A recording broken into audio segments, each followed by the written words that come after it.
کیوں اتنی میں تو قرآن کا داعی ہوں، رسول اللہ کا وارث صحابہ کا سپاہی ہوں۔ اولاد چاہے بیٹے کی شکل میں ہوں یا بیٹیوں کی شکل میں، اللہ کا بہت بڑا انعام ہے۔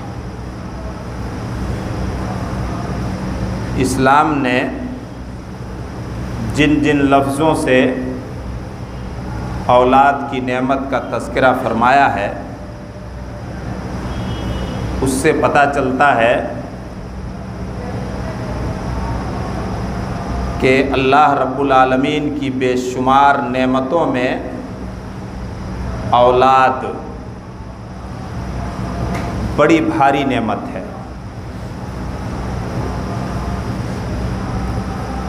اللہ تعالیٰ نے قرآن کریم میں اولاد کو قرۃ العین فرمایا ہے کہ یہ تمہاری آنکھوں کی ٹھنڈک ہے۔ نبی اکرم صلی اللہ علیہ وسلم نے اولاد کو قرۃ العین، آنکھوں کی ٹھنڈک، ثمرۃ القلوب، دلوں کا پھل، ثمرۃ الفؤاد، اس کے معنی بھی ہوتا ہے دلوں کا پھل، قرار دیا ہے۔ لیکن اولاد آنکھوں کی ٹھنڈک، دلوں کا پھل کب ثابت ہوگی؟ جب ہم اولاد کی صحیح تعلیم و تربیت کا خیال رکھیں گے۔ آج کے اس دور میں بچوں کی صحیح تعلیم اور بچوں کی صحیح تربیت یہ بڑا نازک مسئلہ ہے، جو اولاد کا بہت بڑا حق ہے ماں باپ پر۔ اسلام نے تو اولاد کو یہاں تک مقام دیا ہے کہ یہ صرف دنیا میں تمہارے کام آنے کے لیے نہیں ہے، بلکہ دنیا میں کام آنے کے ساتھ ساتھ یہ آخرت میں تمہاری نجات اور چھٹکارا کا ذریعہ ہے۔ لیکن اولاد کو ایسا بنانا پڑے گا۔ ایک مسلمان اللہ تعالیٰ اس کو جنت نصیب فرماتا ہے، اور جنت میں اس کے درجے کو بلند کیا جاتا ہے۔ وہ خود پوچھتا ہے ہمیں یہ بلند درجہ، بلند مقام کیسے مل رہا ہے؟ ہم تو اتنے نیک بھی نہیں تھے۔ اللہ کی طرف سے اس کو جواب ملتا بے استغفار ولدک لک، تمہاری اولاد تمہارے لیے استغفار کرتی تھی، تمہاری مغفرت اور بخشش کی دعا کرتی ہے، اس کی وجہ سے جنت میں تمہیں اونچے مقام مل رہے ہیں۔ بڑی مشہور حدیث ہے کہ انسان جب مر جاتا ہے تو وہ کچھ نہیں کر سکتا، اولاد جو بھی نیکی کرے گی اس کے پیچھے، ماں باپ کے پیچھے، تو اولاد کی نیکیوں کا ایک حصہ ماں باپ کو ملتا رہتا ہے۔ ولد صالح یدعو لہ، صالح اور نیک اولاد جو ماں باپ کے لیے دعا کرے، یہ ایسا عمل ہے جس کا اجر و ثواب ماں باپ کو بھی ملتا ہے۔ قرآن کریم پڑھیں،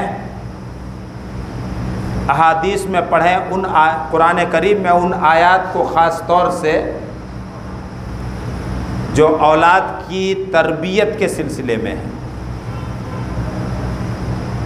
ان حدیثوں کو جو اولاد کی تربیت کے سلسلے میں ہے، آج اگر کسی حد تک تعلیم کا خیال رکھتے ہیں، بچوں کی پڑھائی کا خیال رکھتے ہیں، تو تربیت کا بالکل خیال نہیں رکھتے ماں باپ۔ وہ اولاد آنکھوں کی ٹھنڈک کیسے ہو سکتی ہے؟ وہ اولاد دلوں کا پھل کیسے ثابت ہو سکتی ہے؟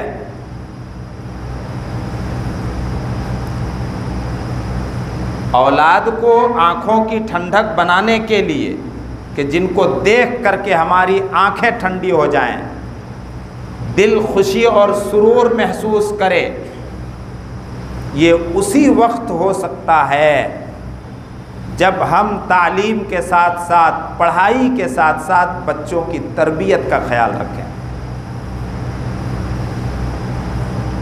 انبیاء کرام اور اللہ کے نیک بندے بچوں کی تربیت کا، اپنی اولاد کی تربیت کا بڑا خیال رکھتے تھے۔ بغیر صحیح تربیت کے یہ ہو نہیں سکتا کہ اولاد آنکھوں کی ٹھنڈک بن جائے۔ اس کے لیے انبیاء کرام نے کوششیں بھی کی، کام بھی کیا، اور اللہ تعالیٰ سے دعائیں بھی کی۔ پہلے کام ہے، پھر دعا ہے۔ صرف دعا کریں تو بہت ممکن ہے کہ اولاد کی تربیت نہیں ہو پائے گی۔ حضرت نوح علیہ السلام کی مثال موجود ہے قرآن کریم میں۔ زندگی بھر اپنے بیٹے کو بہت لاڈ و پیار اور شفقت کے ساتھ سمجھاتے رہے۔ حضرت ابراہیم علیہ السلام کی دعاؤں کا وہ حصہ جو خاص اولاد کی تربیت سے متعلق ہیں، وہ بھی قرآن کریم میں موجود ہیں۔ سورہ ابراہیم کا آپ 6واں رکوع پڑھیے گا ترجمے کے ساتھ، جس میں 7 آیات ہیں۔ وہ ساتوں کی ساتوں آیت اولاد کی تربیت کے لیے ہے، جو انہوں نے فکر کی تھی اپنے لڑکے اسماعیل اور اسحاق اور دوسرے بیٹوں کی تربیت کے لیے۔ اللہ تعالیٰ سے کیسی کیسی درخواستیں کی۔ ابھی سورہ احقاف کی آیت کا ایک ٹکڑا خطبہ مسنونہ کے بعد مع ترجمہ پیش کی گئی ہے۔ آیت نمبر 15 ہے سورہ احقاف کی، جس میں اللہ تعالیٰ نے انسان کو ہدایت دی کہ ہر صورت میں تم اپنے ماں باپ کے ساتھ اچھا سلوک کرنا جب تک کہ وہ تمہیں برائی کا حکم نہ دیں۔ پھر انسان کو یاد دلایا کہ تمہاری ماں نے بڑی مشقت اور تکلیف جھیل کر کے تم کو حمل میں رکھا، اور بڑی تکلیف اور مشقت جھیل کر کے تمہیں جنم دیا۔ دودھ پلانے کی مدت کو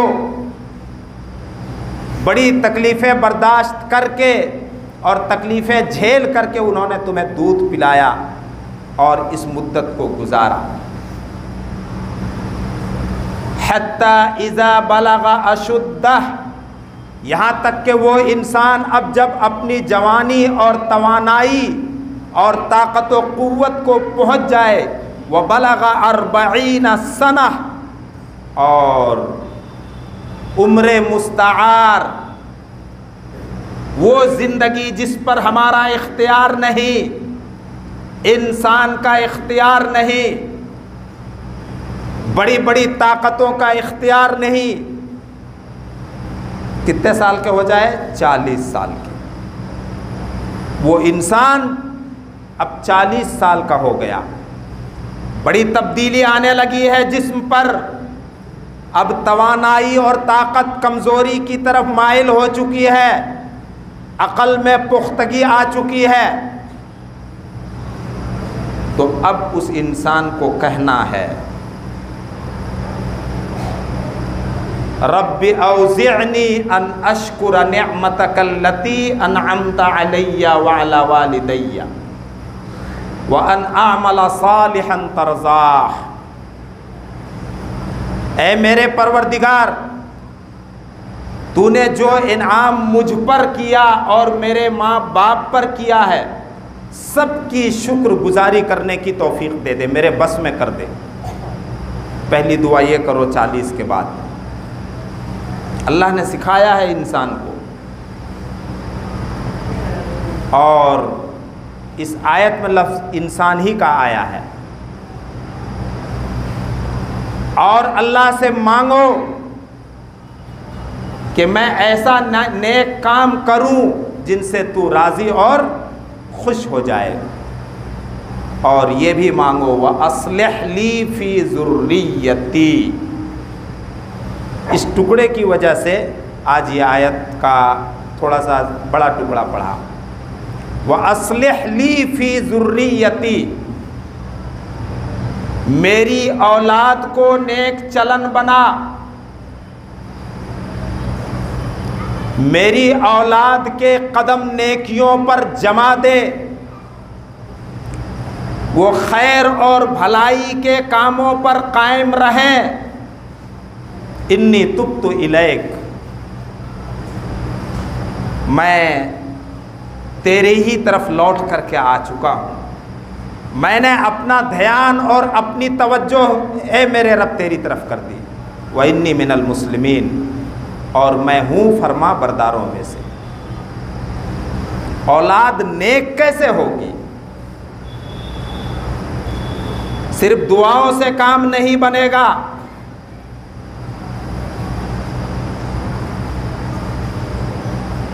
صرف آپ دعائیں کریں اس سے اولاد کی تربیت نہیں ہو جائے گی، بلکہ دعا کے ساتھ ساتھ عملی قدم اٹھانا پڑے گا، اولاد کے سامنے پریکٹیکل پیش کرنا پڑے گا، صرف تھیوری سے کام نہیں چلے گا۔ یا ایھا الذین آمنوا قوا انفسکم واہلیکم نارا، بہت مشہور آیت ہے۔ خطاب صرف ہم مسلمانوں سے ہے، ہم سے اور آپ سے ہے کہ اے ایمان والو، قوا انفسکم، خود اپنے آپ کو بچاؤ، وَأَهْلِيكُمْ، اور اپنے پریوار اور فیملی کے ممبرز کو بچاؤ، اپنے گھر والوں کو بچاؤ آگ سے، عملی قدم اٹھاؤ۔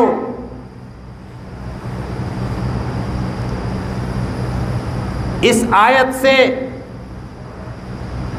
یہ پتہ چلتا ہے، جس کو اللہ رب العالمین نے یا ایھا الذین آمنوا سے قرآن کریم میں نازل کیا ہے کہ اے ایمان والو، کہ ہم مسلمان ہیں، ایمان والے ہیں، لیکن ہمارے کچھ کام ایسے یقیناً ہیں جو ہمیں جہنم کی آگ کی طرف لے جا رہے ہیں۔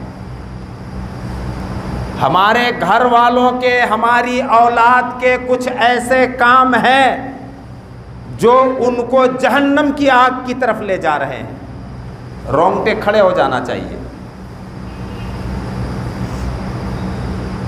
ہم یہ نہ سمجھیں کہ ہم اور ہماری اولاد مسلمان ہیں، اہل ایمان ہیں، صاحب ایمان ہیں، تو صرف ایمان لانے کی وجہ سے جہنم کی آگ سے ہماری نجات اور چھٹکارا ہو جائے گی، ناممکن ہے یہ۔ ہمارے کچھ کام ایسے ہیں، ہمارے گھر والوں کے کچھ کام ایسے ہیں جو ہمیں جہنم کی آگ کی طرف لے جاتے ہیں۔ اس لیے اللہ رب العالمین نے حکم دیا، اے ایمان والو، خود کو اور اپنے گھر والوں کو آگ سے بچاؤ۔ اب یہاں صرف آپ یہ کہیں، ہم یہ کہیں کہ ہم نے اپنے گھر والوں کو سمجھا دیا، کہہ دیا، مانتے نہیں ہیں۔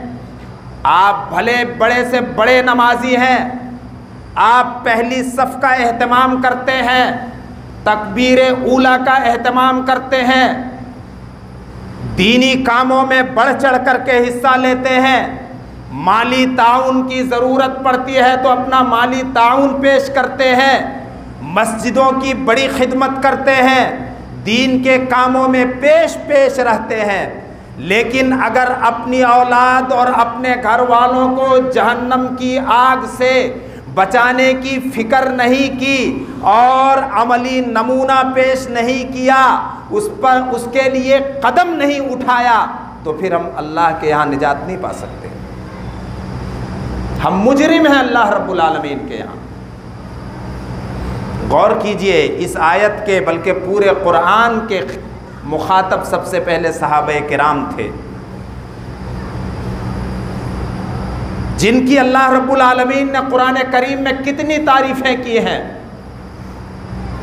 جن کے لیے اللہ تعالیٰ نے اپنی رضامندی کا اعلان کیا، اور جن کو آج سے کہیں اچھا زمانہ ملا تھا، نبی کا زمانہ ملا تھا، نبی کی صحبت ملی تھی، نبی کی سنگت ملی تھی۔ اللہ کے رسول نے بھی فرما دیا سب سے اچھا میرا زمانہ ہے۔ اس زمانے کے مسلمان کیا کہنے، وہی پہلے اس آیت کے مخاطب رہے کہ ذرا بھی غفلت نہ برتنا، صرف اپنے آپ کو فرائض کی پابندی اور دوسری نیکیوں کا پابند بنا کر کے بیٹھ نہ جانا۔ تم اپنے گھر والوں کی کتنی فکر کرتے ہو، اپنے لاڈلوں کی کتنی فکر کرتے ہو، اپنے چہیتوں کی کتنی فکر کرتے ہو؟ یہ تمہاری ذمہ داری ہے۔ وہ جا رہے ہیں آگ کی طرف، وہ آگ میں کودنے کے لیے تیار ہیں، وہ فحاشی اور بے حیائی اور گناہوں کے کاموں میں تمہارے سامنے ڈوبے چلے جا رہے ہیں، جو ان کو جہنم کی آگ سے دن بدن قریب کر رہے ہیں۔ تم کتنی فکر کرتے ہو ان کو اس جہنم کی آگ سے بچانے کی؟ نبی اکرم صلی اللہ علیہ وسلم کو کتنی فکر تھی ساری انسانیت کی نجات کی، اور ساری انسانیت تو بہت بڑی برادری اور بہت بڑا کنبہ ہے، بلکہ اپنے محلے کی بات صرف مت کرو، بلکہ اپنے پریوار کی بات کرو۔ ہم کتنی فکر کرتے ہیں، اللہ کے رسول کتنی فکر کرتے تھے۔ اللہ کے رسول نے فرمایا کہ میں تمہاری کمر پکڑ پکڑ کر کے تمہیں جہنم کی آگ سے ہٹا رہا ہوں، اور ایک تم ہو کہ ہمارے ہاتھ سے چھوٹے چلے جا رہے ہو۔ تم ایمان نہیں لاتے۔ یہ فکر ہونی چاہیے اپنے گھر والوں کو جہنم کی آگ سے بچانے کی۔ اس آدمی کو دنیا نادان کہے گی، نا سمجھ کہے گی، جس آدمی کا نادان بچہ یا بچی دہکتی آگ میں کودنے کے لیے جائے اور وہ کہے کہ یہ آگ ہے، کودو مت، جل جاؤ گے، مر جاؤ گے۔ بچہ یا بچی کود جائے، جلے گا، مرے گا۔ اب اس کا باپ یا اس کی ماں یہ کہتے پھر رہے کہ ہم نے تو سمجھا دیا تھا، ہم نے تو سمجھا دیا تھا۔ تو ایسا آدمی، ایسا نادان آدمی دنیا کے قانون میں بھی مجرم قرار پائے گا اور اللہ کی نظر میں بھی مجرم قرار پائے گا۔ پکڑ کر کے بچانے کی ضرورت ہو تو پکڑ کر کے آگ سے بچایا جائے گا، ہاتھ اٹھانے کی ضرورت ہو تو ہاتھ اٹھانا پڑے گا، زبان کھولنے کی ضرورت ہو تو زبان کھولنا پڑے گا، اور دوسری حکمت عملی اپنانے کی ضرورت پڑے گی تو دوسری حکمت عملی بھی اپنانی پڑے گی، تب اولاد کی تربیت ہوگی۔ نبی اکرم صلی اللہ علیہ وسلم اور آپ سے پہلے جو انبیاء آئے کتنے حساس تھے اس سلسلے میں، کتنی فکر تھی اس سلسلے میں۔ نبی اکرم صلی اللہ علیہ وسلم بچوں کی تربیت، آپ کی ساری نرینہ اولاد لڑکے بچپنے ہی میں فوت ہو گئے تھے، لیکن جس بچے کو آپ نے دیکھا اور کوئی غلط کام کرتے دیکھا تو اس کو فوراً ٹوکا اور سمجھایا۔ ذرا ہم اپنے لاڈلوں اور لاڈلیوں کی زندگی کو دیکھیں مسلمانوں، بڑی نافرمانی اور گناہ کے کام کر لیتی ہے ہماری اولاد، ہمارا دل تک نہیں پسیجتا ہے۔ آج جو فتنے پھیلے ہوئے ہیں مسلم نوجوانوں کو، خاص طور سے جوان لڑکوں اور لڑکیوں کو ٹارگیٹ کرنے کا، ان فتنوں کو سمجھو۔ معاف کرنا سخت لفظ اگر ہو جائے تو صرف جانور کی طرح پیٹ بھرنے پر اکتفا نہ کرو، جانور نہ بنو، اپنی غیرت کو جھنجھوڑو اور جگاؤ اور بیدار کرو۔ اللہ کے رسول چھوٹی غلطی دیکھتے تھے، جس غلطی کا انجام اور نقصان آگے چل کر کے بڑا ہو سکتا ہے، تو آپ بچے کو فوراً ٹوکتے، آپ بچے کو فوراً ٹوکتے کہ یہ کام مت کرو۔ مثال کے طور پر ایک بچہ اپنے پیٹ کے بل سویا ہوا ہے، وہ خود کہتا ہے میں اپنے پیٹ کے بل سویا ہوا تھا، اللہ کے رسول نے پیر سے مجھے ٹھوکر ماری اور کہا پیٹ کے بل سونا، پیٹھ اوپر کر دینا، یہ تو جہنمیوں کے سونے کا طریقہ ہے۔ کس کا طریقہ ہے؟ جہنمیوں کے سونے کا طریقہ ہے۔ ہمارے بچے پیٹ کے بل سوتے سوتے بڑے ہو جاتے ہیں اور اسی طرح سو سو کر کے زندگی گزار دیتے ہیں، جو جہنمیوں کا طریقہ ہے۔ ہم کیا کہہ دیں گے؟ بچہ ہے جانے دو، بچہ ہے جانے دو، کیا فرق پڑتا ہے؟ ایک بچہ آپ کے ساتھ کھانا کھا رہا ہے، تھالی میں ہاتھ ادھر ادھر بہک رہا ہے، بچہ ہے بہکے گا؟ اللہ کے رسول نے فوراً ٹوکا، یا غلام، اے بچے۔ غلام عربی میں نابالغ بچے کو کہتے ہیں۔ اے بچے، کل بیمینک، سم اللہ، پہلے اللہ کا نام لو، اللہ کا نام لو، وَكُلْ بِيَمِينِكَ، سیدھے ہاتھ سے کھاؤ۔ صرف ہاتھ بہک رہا تھا، سیدھے ہاتھ سے تو کھا ہی رہا تھا، لیکن اللہ کے نبی نے فرمایا سیدھے ہاتھ سے کھاؤ۔ عادت اسی کی رکھنا، سیدھے ہاتھ سے کھانے کی۔ آپ نے دوسری حدیث میں فرمایا ان الشیطان یاکل بشمالہ، شیطان اپنے الٹے ہاتھ سے کھاتا پیتا ہے۔ اللہ کے نبی کسی کو کچھ دیتے یا کسی سے کچھ لیتے تو سیدھے ہاتھ سے لینا دینا کرتے، کھاتے پیتے سیدھے ہاتھ سے۔ اگر الٹے ہاتھ سے کوئی کھاتا پیتا ہے تو یہ شیطان کی عادت ہے۔ اس بچے سے کہا اللہ کا نام لو، بسم اللہ پڑھو کھانے کے شروع میں، سیدھے ہاتھ سے کھاؤ اور اپنے پاس سے نوالا اٹھا اٹھا کر کے کھاؤ تھالی میں سے۔ کوئی بڑی غلطی نہیں تھی، لیکن آپ نے فوراً تربیت کی۔ آج ہم اپنے لاڈلوں کی بڑی بڑی غلطیوں سے نظر انداز کرتے اور آنکھیں بند کر لیتے ہیں کہ میرا لاڈلا ہے، میری لاڈلی ہے، تکلیف ہو جائے گی۔ بڑا وسیع موضوع ہے، اس موضوع پر انشاءاللہ تعالی آئندہ بھی خطبہ دیا جائے گا۔ اللہ تعالیٰ عمل کی توفیق دے، خاص طور سے کہ ہم تربیت کہاں سے شروع کریں، بچوں کی تربیت کہاں سے شروع کریں۔ اللہ رب العالمین ہم سب کو نیک اور صالح بنائے، ہماری اولاد کو نیک اور صالح بنائے۔ اللہ تعالیٰ سب کو گناہوں سے، بے حیائیوں سے اور فحاشیوں سے محفوظ رکھے۔